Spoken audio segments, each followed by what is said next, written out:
July 1948, Tempelhof Airfield, a scar in the ruins of Berlin. An American pilot, First Lieutenant Gail Halvorsen, stands by a barbed wire fence. On the other side, 30 German children watch the planes land and take off. They don't say a word, no begging, no shouting, just a silent, intense gaze. 3 years earlier, their nations were at war. Halvorsen reaches into his pocket. All he has are 2 sticks of Wrigley's gum. He breaks them in half and passes the 4 small pieces through the wire. The children who get a piece share it. Those who don't tear off tiny bits of the wrapper just to smell the mint. Struck by their quiet dignity, Halvorsen makes a promise he has no clearance to make and no idea how to keep. That single unauthorized promise would escalate into a mission the world came to know as Operation Little Vittles. This is the story of how one pilot's impulse was transformed into a global symbol of hope and a powerful tool in the first great confrontation of the Cold War. But it forces a difficult question. What was the real price of this gesture? In a city being kept alive by a thread where every flight risked sparking another world war, was this candy a vital symbol or a dangerous distraction from the brutal calculus of survival? To understand the value of a piece of chocolate, we must first understand the impossible situation that made it so precious. What had turned Berlin into a prison for 2.5 million people? The answer wasn't found on a battlefield, but in the conference rooms where the victors drew lines on a map. After Germany's surrender, the country and its capital, Berlin, was carved into 4 occupation zones: American, British, French, and Soviet. But there was a fatal flaw in the design. Berlin itself was located 110 miles deep inside the Soviet zone, an island of Western administration in a vast Soviet sea. For 3 years, this fragile arrangement held, a tense coexistence governed by 4 power agreements. But by 1948, the German economy was in ruins. The old currency, the Reichsmark, was so worthless that the real economy ran on cigarettes and coffee. To revive their sectors and build a stable West German state, the Western Allies made a fateful decision. On June 20th, 1948, they introduced a new currency, the Deutsche Mark. For the Soviets, this was not a simple economic reform. It was an act of economic warfare. They saw it as a unilateral move to split Germany permanently and create a capitalist bastion on their doorstep. Their response was swift and absolute. 4 days later, on June 24th, the Soviet military administration issued Order Number 115. Citing technical difficulties, they halted all rail, road, and canal traffic between the western zones of Germany and West Berlin. Overnight, the city became a cage. 2.5 million people were cut off. The Soviet calculation was cold and logical. West Berlin's reserves were perilously low, enough food for just 36 days and enough coal to power the city for 45. Premier Joseph Stalin was betting that the Western powers, faced with the prospect of mass starvation in their sectors, would have no choice but to abandon their plans for West Germany and ultimately abandon Berlin itself. In Washington and London, military planners scrambled for a response. The options were grim. They could abandon the city, a catastrophic political surrender that would signal to the world that America and its allies would buckle under Soviet pressure. Or they could try to force an armed convoy down the Autobahn to Berlin. But if Soviet troops fired on that convoy, the Cold War would instantly become World War III. Top generals, including the future architect of the airlift, Curtis LeMay, were blunt. Supplying a metropolis of 2.5 million people entirely by air was a logistical impossibility. No one had ever tried it. The numbers didn't work. The plan was dismissed as a fantasy. For the leaders in the West, only 2 doors seemed open: humiliation or war. But on the ground in Berlin, the American military governor, General Lucius D. Clay, saw a 3rd door, one that everyone else believed was locked. General Clay refused to choose between them. From his headquarters in Berlin, He saw what the strategists in Washington could not, the will of 2.5 million Berliners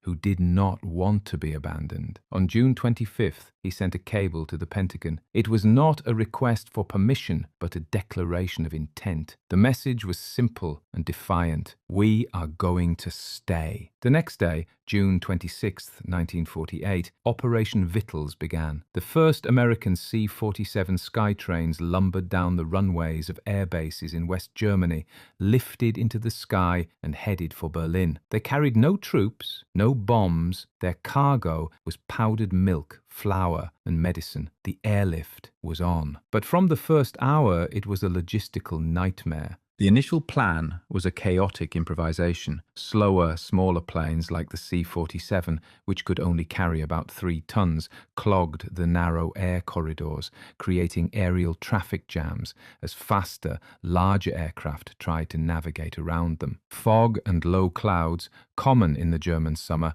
grounded dozens of flights. The numbers told a story of impending failure. On the first day, the airlift delivered a meager 80 tons. The next, 125. The city needed a minimum of 4,500 tons of food and fuel every single day just to survive. The airlift was delivering less than 3% of what was required. From the ground, the Soviets watched what looked like a desperate, futile gesture, certain to collapse within weeks. The airlift wasn't working, it was failing, and to save it, the Allies would have to turn to a man who had already mastered the art of the impossible in the skies over the Himalayas. The man brought in to solve this impossible equation was U.S. Air Force General William H. Tunner. A cold, demanding logistician, he was the architect of the Hump, the treacherous World War II airlift over the Himalayas to supply China. He had seen this problem before, and he knew the only answer was brutal mathematical efficiency. Tunner arrived in Germany in late July 1948 and immediately stripped the operation down to its bones. His first order, chaos, was the enemy. He standardized the fleet. The slower C-47s were relegated to shorter routes.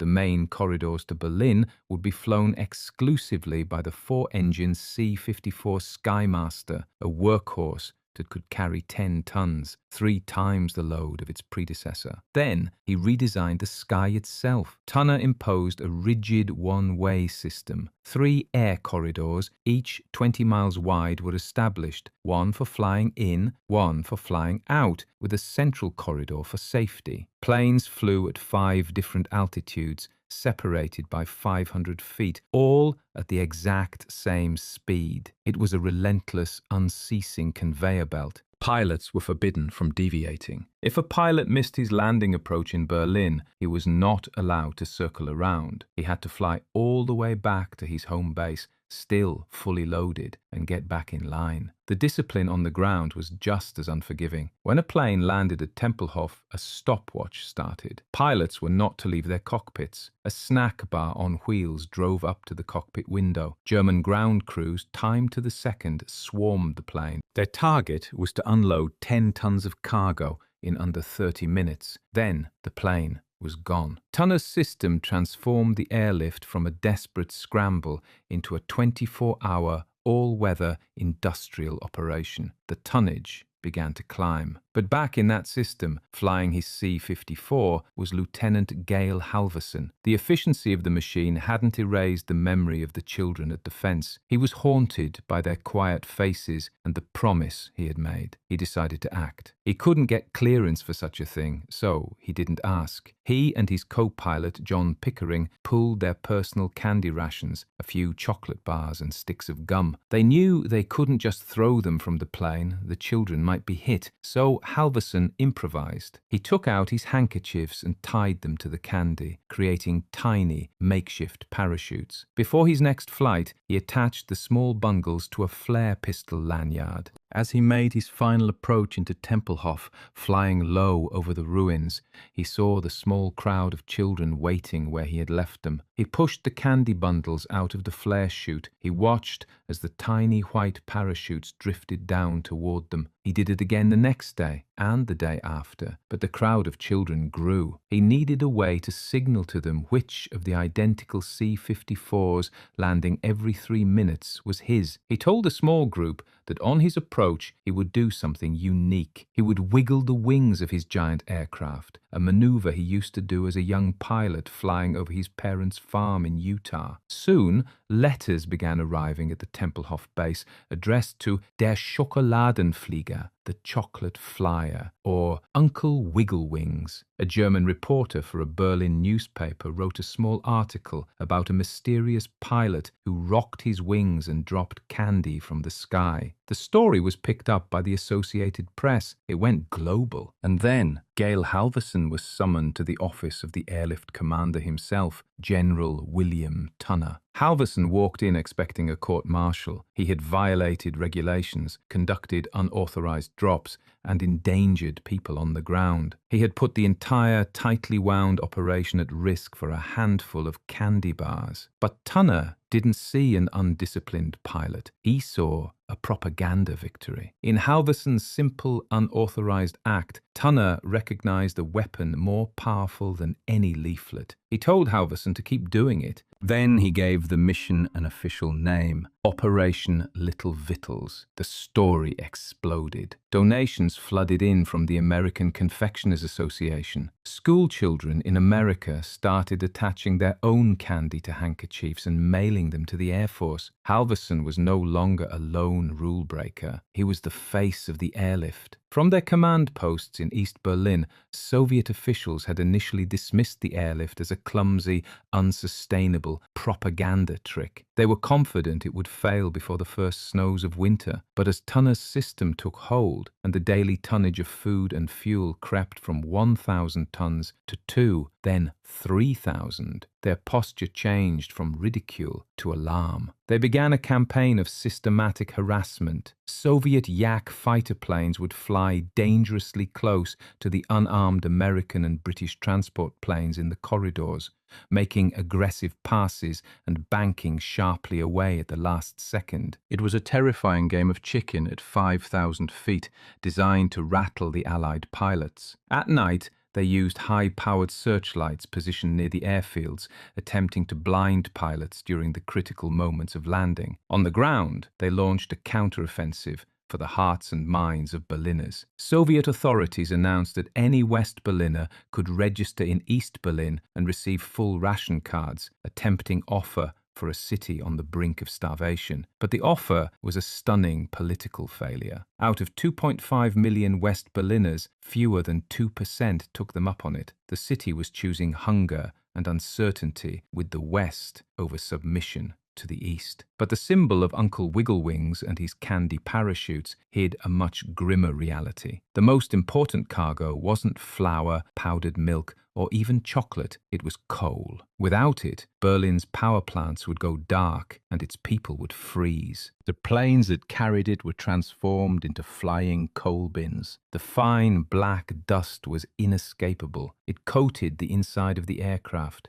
worked its way into the flight controls, and covered the skin and uniforms of the pilots. They breathed it in on every flight. The pressure on the crews was immense. They flew 2, sometimes 3 round trips a day, navigating the crowded corridors in blinding fog, ice and rain, often on the verge of total exhaustion. This was not a peacetime mission. It was a combat operation in all but name, and it had a real cost. Over the 11 months of the airlift, 70 American and British airmen would lose their lives in 17 separate crashes. The conveyor belt in the sky, which delivered life to Berlin, demanded a price. And the story of the candy bomber, now a global phenomenon, was becoming a dangerously beautiful mask hiding the brutal, unglamorous, and lethal truth of the airlift itself. The story of Operation Little Vittles became an international sensation.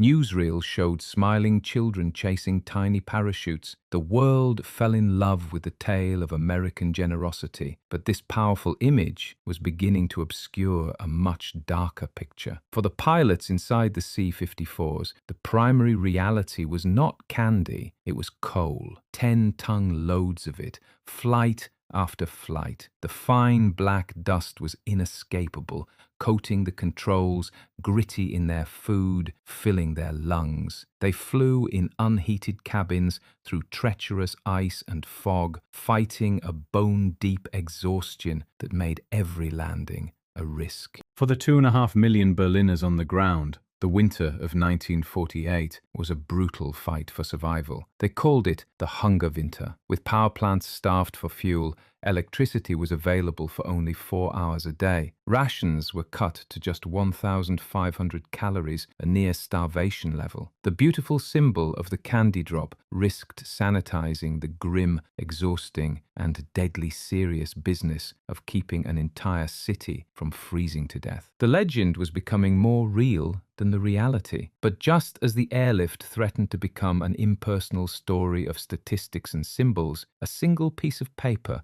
found its way through the logistical storm to the Tempelhof airbase. It was a handwritten letter, and it wasn't addressed to Lieutenant Halvorsen. It was addressed to a legend. The letter was addressed simply to Der Schokoladenflieger, the chocolate pilot, care of Tempelhof base. It was from a 7-year-old girl named Mercedes. In careful, looping handwriting, she explained that his plane flew right over her house. She could see it, but the candy parachutes, she lamented, always landed in a different yard, tangled in the bushes. She wanted to help him aim better. She gave him a landmark, a detail so small and specific it cut through the noise of the entire operation. "Just look for the white chickens in my yard," she wrote. "They always get scared and run around when they hear your plane." The letter, a verified artifact of the airlift, reached Halvorsen.